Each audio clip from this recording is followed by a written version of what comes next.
چار چیزیں ایسی ہیں جس شخص کے اندر پائی جائیں وہ خالص اور پکا منافق ہے۔ اذا تمنا خانہ، جب اس کے پاس امانت رکھی جائے خیانت کرے۔ تو منافق خائن ہوتا ہے، جب بھی امانت رکھی جائے وہ خیانت کرتا ہے۔ اور ہم اس نبی کے ماننے والے ہیں جن کے گھر کے گرد کافروں نے محاصرہ کیا ہے، ننگی تلواریں لیے کھڑے ہیں کہ آج حضور کی زندگی کا چراغ بجھا دیں گے۔ وہ باہر تلواریں لہرا رہے ہیں اور حضور علی کو وصیت کر رہے ہیں کہ صبح ان کی امانتیں واپس کر کے تم بھی مدینے پلٹ آنا۔ ہم اس نبی کے ماننے والے ہیں، تو کس طرح ہم امانت میں خیانت کر سکتے ہیں؟ اس شخص کا دین ہی نہیں ہے جس کے پاس امانت نہیں ہے۔ اور امانت صرف مال کی نہیں ہے، المجالس بالامانہ۔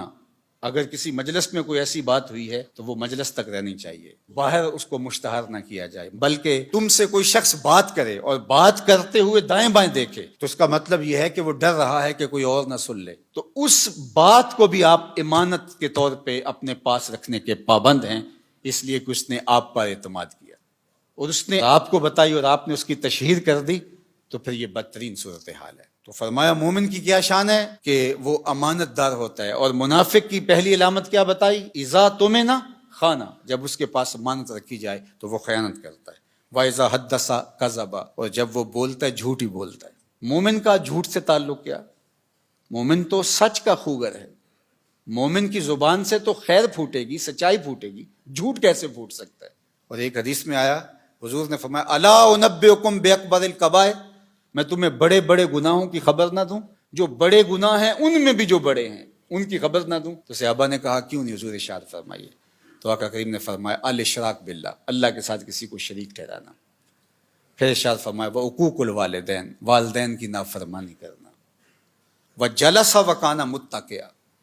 تیسری چیز بیان کرنے کے لیے حضور ایسے ٹیک لگائے بیٹھے تھے، حضور نے ٹیک چھوڑ دی، بات کی اہمیت کو اور اجاگر کرنا تھا۔ اور پھر حضور نے فرمایا الا وقول الزور، الا وقول الزور، الا وقول الزور، اور جھوٹ بولنا، جھوٹ بولنا، جھوٹ بولنا۔ پہلے تو ٹیک چھوڑی اور پھر حضور اتنی بار یہ لفظ بولا کہ صحابہ کہتے ہیں کہ ہمیں بار بار آ رہا تھا کہ حضور اب سکوت اختیار فرما لیں، ہمیں بات کی اہمیت کی سمجھ آ گئی، لیکن حضور بار بار کہتے تھے الا وقول الزور، الا وقول الزور۔ اور شہادت الزور کے لفظ بھی ہیں، جھوٹی گواہی دینا اور جھوٹ بولنا، تو یہ جھوٹ اتنی بری بات ہے۔ اور ہم سمجھتے ہیں کہ یہ فن ہے، جھوٹ نہ بولیں تو سودا ہی نہیں بکتا۔ میں کہتا ہوں جاپان والوں کا کیسے بک جاتا ہے؟ پوری دنیا بیچ رہی ہے، ہمارا نہیں بکتا۔ ہم پھر سودا نہیں بیچ رہے، ہم جھوٹ بیچ رہے ہیں، جو بیچیں گے کمائی بھی پھر اس کے مطابق ہو۔ تو فرمایا جب بولے جھوٹ بولے، یہ منافق کی علامت بتائی گئی۔ وَإِذَا عَاهَدَ غَدَرَ، اور جب عہد کرے تو عہد کو توڑ دے۔